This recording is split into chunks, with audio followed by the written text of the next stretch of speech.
Stormy seas and lost souls. Who is it? She's dreamt of this before. It's coming.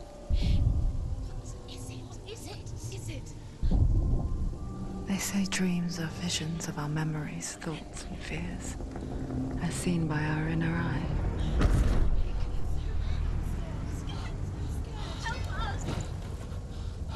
But what if each one of us is always dreaming, even when awake? And we only see what our inner eye creates for us. Is this what hell is? A world shaped by Senua's nightmares. Get up. Maybe that's why people fear seeing the world through her eyes. Yes, she's scared. Because if you believe that Senua's reality is twisted, you must accept that yours might be too.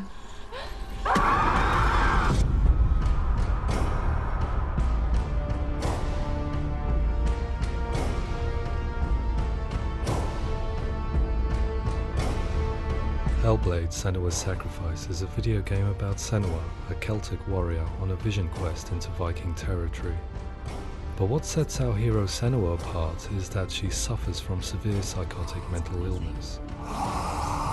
He knows she's getting closer. He can feel her coming closer. She's getting closer. They're watching. The original idea for Hellblade was to create a classic hero's journey, a journey of suffering, but one where the fantasy world is not another planet or alternate universe, but a world that is constructed in Senua's mind. But to do so would mean putting psychotic mental illness at the center of the experience, a subject that is still considered taboo, and a challenge that was both terrifying and exciting in equal measure.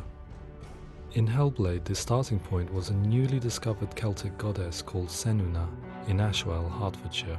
When first discovered, her name was thought to be Senua, a name which I liked and kept. I wondered if Senua might have been a Celtic warrior like Boudica who stood up to the Romans.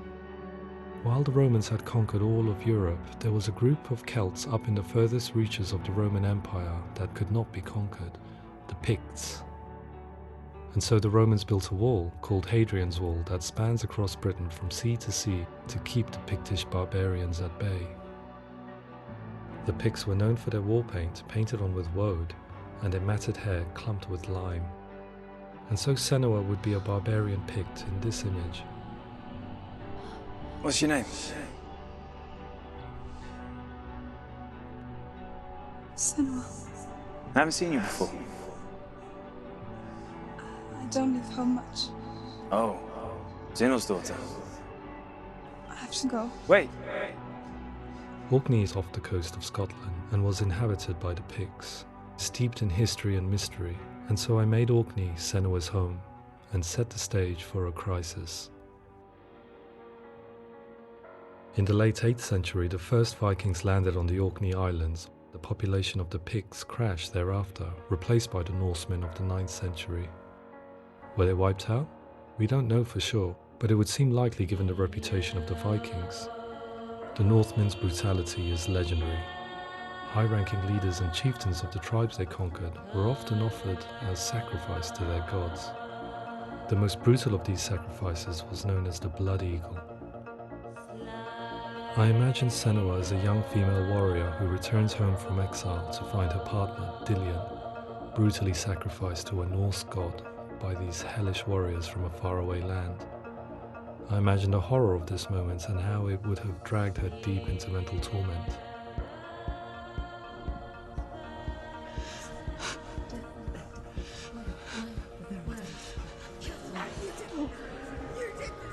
No!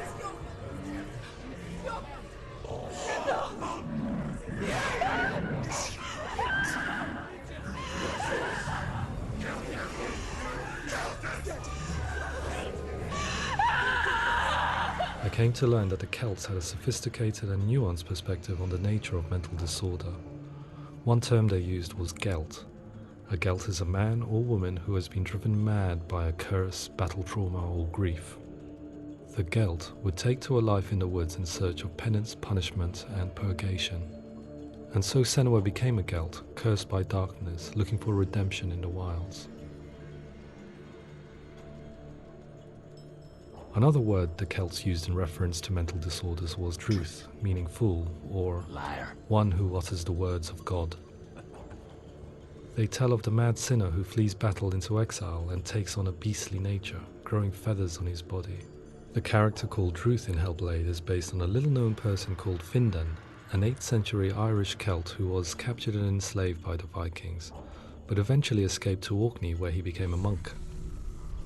I will tell you my stories of hell, if I may walk with you. Upon meeting Senua, it would be his stories that fuel her quest deep into their world of gods. The Northmen say the world will come to an end. The sun will grow black, the earth will sink into the sea, the stars will disappear, fire and water will meet, flames will play against the sky, the heavens and earth and all the world will be burned, all the gods will be dead, and the warriors of Valhalla and people everywhere. Senua, prepare yourself for Ragnarok, for it is nigh. So the stage was set for a new adventure, a journey into the Norse underworld called Hell, a vision quest fueled by madness and myth, a fantasy that was created by Senua's own mind, and one that we would experience through her eyes. This is your mission. This is your quest. There is nothing else left. To make a game about a warrior with psychotic mental illness as its central theme was fraught with danger. Mental illness such as psychosis is still taboo and rarely acknowledged in a century of cinema, never mind the new medium of games. Where it does feature, it often conflates psychosis and psychopathy associated with a lack of empathy. It is unfortunate that these two words sound so similar that they are used interchangeably in media. I must admit that I didn't have to look very far to discover my own ignorance of the subject. So we reached out to Paul Fletcher, psychiatrist and professor of health neuroscience at University of Cambridge. Psychosis is a descriptive term, and it refers to having a loss of contact with objective reality. So it's characterized by two main sets of symptoms. One of them is hallucinations, where somebody experiences perceptions when there is no actual objective thing out there to perceive. You're already dead. Who are you? And the other is delusions, where somebody comes to very often bizarre, unpleasant, frightening beliefs when there's no good evidence in favor of them. There's no doubt about it. The source of the darkness is in Helheim. And the goddess Hela holds his soul there. We reached out to Welcome, a biomedical research charity that spends billions on research and awareness programs aimed at improving health. Mental health hasn't always been presented in the media in a way that is particularly helpful. It can be challenging to engage people with the subject matter, and there are a lot of preconceived ideas about mental health, and particularly schizophrenia and psychosis. So we hope our support allows the team to continue to collaborate with Paul Fletcher and with those who have experience of psychosis to create a game that provides a fresh perspective on the condition and allows audiences to engage with it in a way that just wouldn't be possible in any other medium. What started out as a brief consultation convinced me that we were only scratching the surface of an immensely deep and interesting subject that could enrich and change the very nature of the game. That's cool. Thanks so much for coming here. Pleasure. Thanks. It's really interesting for me. I'd love to be involved. I think it's fascinating. Absolutely. Our understanding of psychosis is still very much a mystery, and ways of treating it are still primitive compared to physical illness. After all, it is easy to see the pain and suffering caused by physical diseases or physical trauma. It is not so easy to see the mental suffering and trauma of severe mental illness. But what if we could find a way to see it? Games are capable of drawing you in for hours on end, playing the role of a character who is different from you, experiencing their perspective, and actively involving you in a world that functions with a different set of rules. That voice is not a common voice. That voice calls you to your death. It's an evil voice. If we were to represent Senua's psychosis, we would have to simulate voice hearing, a common attribute. But how can we simulate something we have no first-hand experience of? Professor Charles Fernyhough, a leading expert in voice hearing from Durham University, offered his help. Hearing voices is an experience that is usually associated with severe mental illness, and crucially we know that hearing voices is a part of ordinary life for many people who don't meet the criteria for mental illness. Yeah. Oh, that's not him in real life. We know voices vary according to where they appear in space. Voices can appear far away in the distance, they can appear right there in your ear, they can seem to be coming from inside your head. Based on the information Professor Fernie Ho provided, I put together a sound brief and invited some actors to the studio. We recorded the actors using a binaural microphone, which records the 3D spatial position of sound, replicating the way sound is heard by human ears. It gives you an incredible sense that the person you are listening to is right there beside you. Can't see where she's going.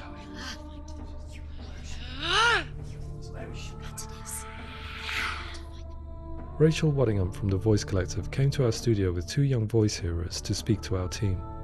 We talked at length about their experiences and they listened to our tests, giving us feedback on how we could improve on it. Everyone hates her. She's cursed. It's very hard to represent what this experience is like, partly because it's such a personal, intense, emotional experience.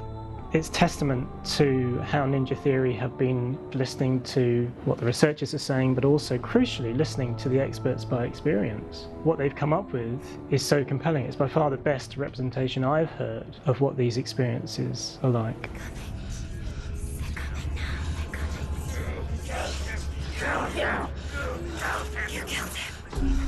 Other common attributes of psychosis are visions and flashbacks. We met with Recovery College East, who work with and care for people recovering from severe mental disorders.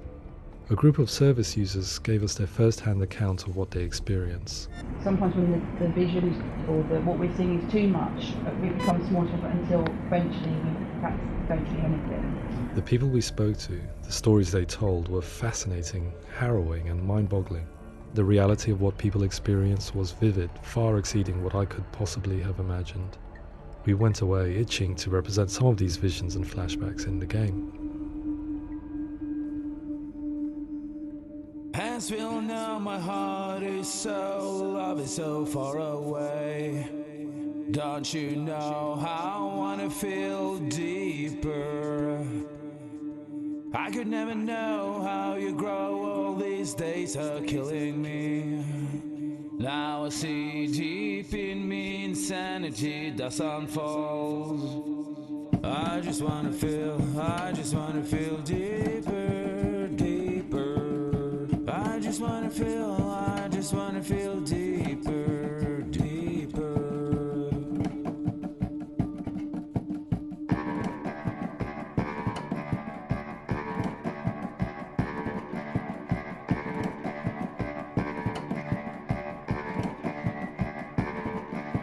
Hands will know my heart is so, love is so far away.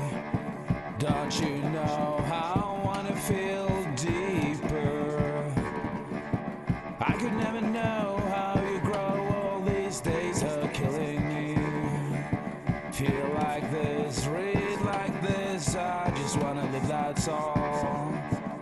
I just wanna feel deeper, deeper. I just wanna feel deeper, deeper.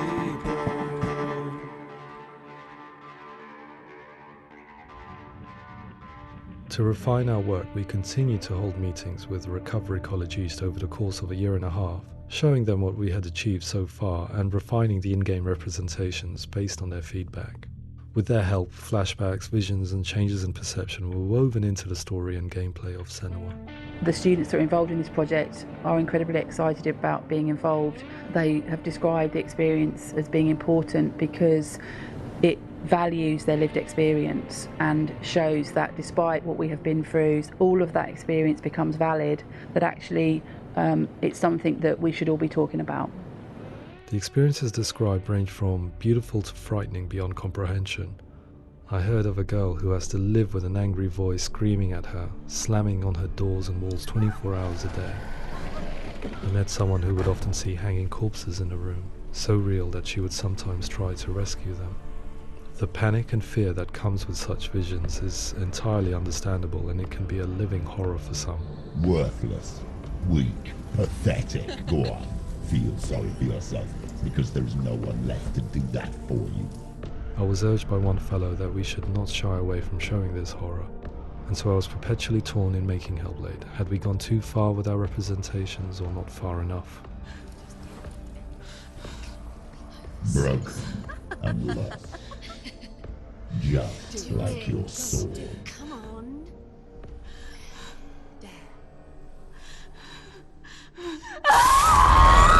In some ways, voice hearing and visions were the low-hanging fruit, so to speak.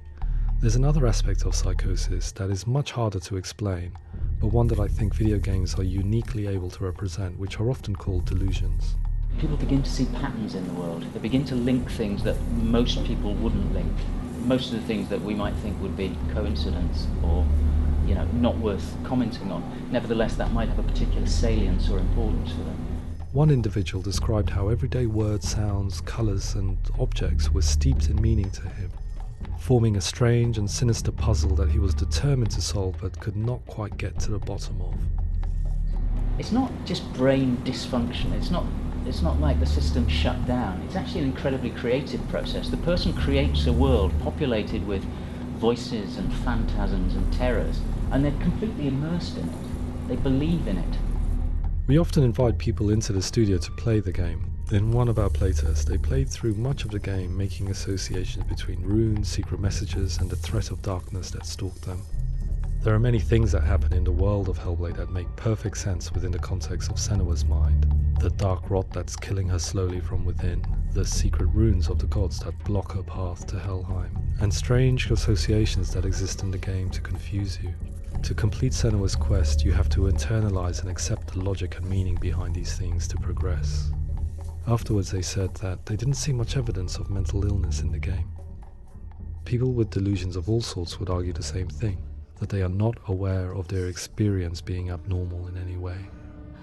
I need this sword. It's important. Representing perception changes and thinking patterns within Hellblade gives us a set of symptoms common in psychosis. But people with lived experience were keen to emphasize another point, that it is wrong to define a person by their symptoms. Quite often, the illness comes not from the symptoms, but from the stigma, isolation and mistreatment that comes about from the rest of society. They say that I'm cursed. What if they're right?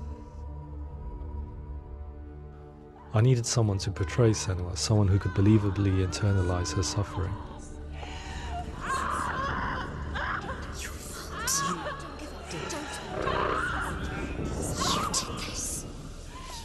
Melina Jurgens, our video editor, had been a stand-in for Senua over a few months while we perfected our motion capture techniques. Without realizing it, she had already auditioned for the role, and I knew her well enough to know that I didn't have to teach her to act, but to relive her own internal pain. As often is the case, those who have suffered mental anguish are never far from us.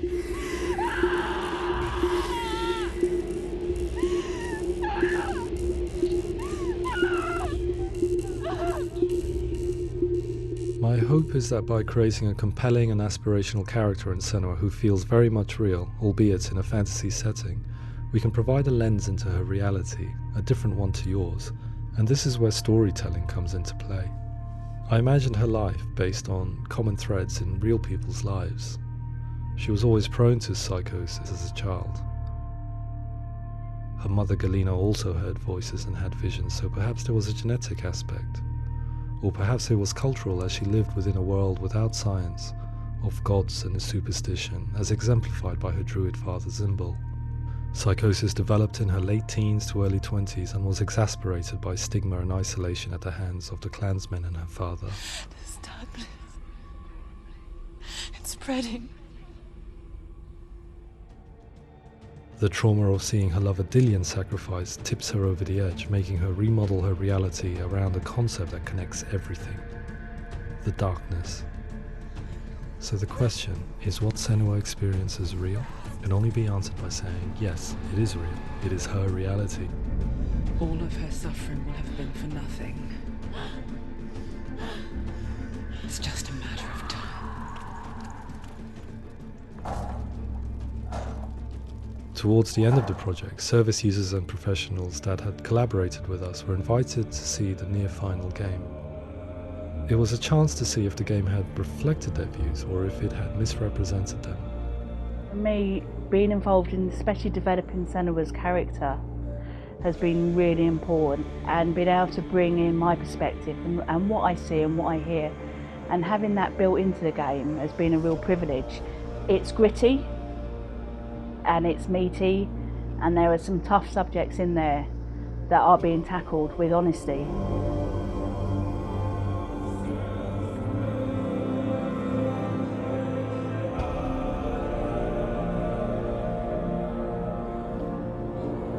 I was blown away by it today, absolutely blown away. It was just fantastic to get the opportunity to use our lived experience in a very creative way. There's nothing tokenistic about the work we've put in. It feels like we've been listened to, things have been taken on board, and I think there was a lot of realism in the game itself, and it feels very authentic.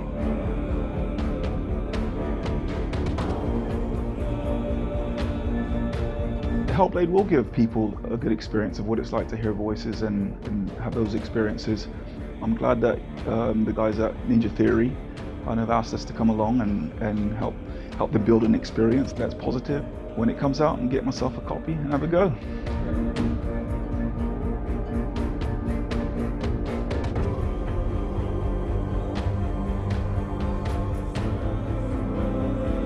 I think all the way through I was really inspired by how the conversations have translated into the game in a way that I think I didn't imagine was possible. So wonderful, really wonderful.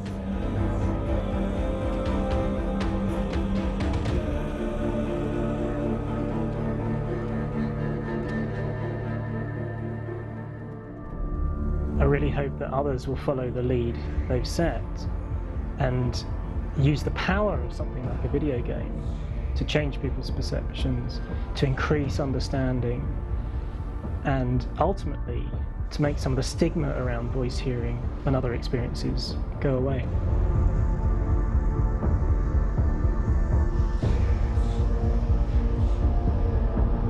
For me, it was really exciting to see something that I explore scientifically being represented so beautifully in a character who's trying to penetrate the mysteries of the environment in which they've been placed, with all of this strange uncertainty and noise and conflicting information that they're getting. I'm very excited by this way of trying to represent mental illness, because I think it actually might be offering us insights that we wouldn't get from pure scientific explorations, and actually giving us quite an empathic view of what it might be like.